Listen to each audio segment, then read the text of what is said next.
But what's the hack? Because there is a hack. There is a way around all of this. Yeah. So you see this curve that I've shown you here, this curve here, right? The U or the V, right? That curve right now, what I've done is I've just zoomed out, right? And that curve is here, that curve is here, that curve is here, that curve is here, that curve is here. Yeah. So those curves exist all along the property cycle, right? And what you have to understand is that the market cycles upwards. It doesn't cycle downwards, it cycles upwards. So whilst there are drops and rises, its trend is going upwards.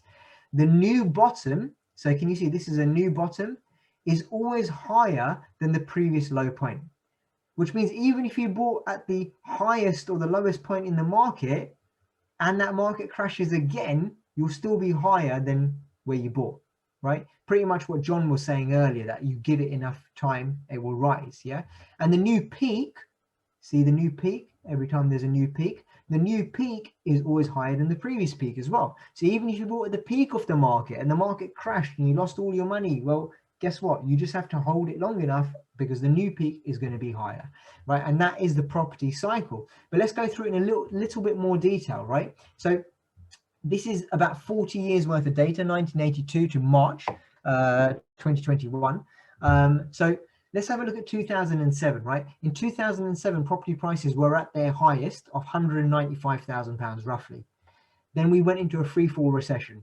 Prices dropped within 18 months down to £159,000. Yeah, so the market lost about £35,500 worth of value. So if you'd bought a property at September 2007, within the next 18 months, you would have lost roughly about 18% value in your property, right? But if you'd carried on holding it for another 5 years, can you see this green line here? You'd have caught back up to the previous peak. Can you see? So you would have caught back up to the previous peak. So if you bought to the bottom, you bought at the bottom to get back to this price here, you would have basically taken 5 years. So if you had bought at the very top of the market, it would have taken you about 6.5 years, yeah, to catch back up.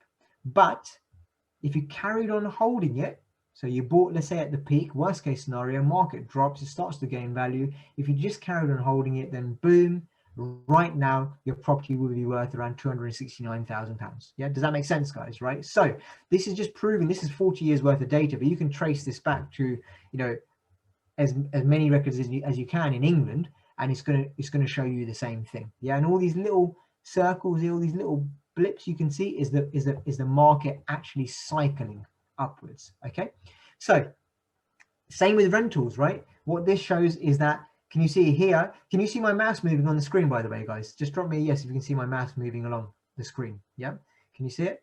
I'm moving my mouse on the screen. Can you see that? Drop me a yes in the chat box. Okay, fantastic. So about here is where the 0 would be. Yeah, so what this shows is year on year from 2012 and before, every year rental prices have increased 2-point-something%, 3%, 2-point-something%. It's never fallen below 0. So rental prices are also increasing. In actual fact, UK rental prices have increased by 10% since January 2015. Yeah. So what's the hack? The hack's very simple, right? Let's say that you bought a property today. Yep. So let's just assume it's March 2021. You're buying a property right now, and that means that your purchase price is £269,000, right? Roughly. Yeah. So the average in the market. So let's say you're buying a property for 269. But let's say you negotiate that price down to 250. Yeah. So you managed to negotiate that price down to 250. Well, first and foremost, what you've managed to do is you've got a below market value saving, yeah, of 7%. So below market value discount of 7%. You've saved yourself £19,000, right? But more importantly, you're buying at a price from the past. Does that make sense? By making the negotiation here to this price point, you in effect are buying from a price in the past, locking in 1 whole year's worth of growth from day one of your purchase. Yeah, does that make sense? So to hack the property cycle, the easiest way is to use the DCG formula. Yeah, the fastest way to build a property portfolio is using the DCG formula. What is that? Always look for discount, go for properties that are going to benefit from growth, and make sure your cash flow built in. Yeah. So wherever possible, try to negotiate and secure a discount on your purchase, also known as buying below market value. This gives you inbuilt equity on day one of purchase. It also means that you're buying at a price from the past. Make sure that your property can be income generating for you ASAP. And the way to look at this is that, when you're doing a buy-to-let purchase, right, you're going to take out a mortgage, but the tenant is going to pay for your mortgage and they're going to give you some extra on top. So cash flow is king. And growth. Make sure that you buy an opportunity that is likely to go up in value more so than others. And once you get your head around compound growth, all you have to do is keep the property. Yeah. So that's the DCG formula.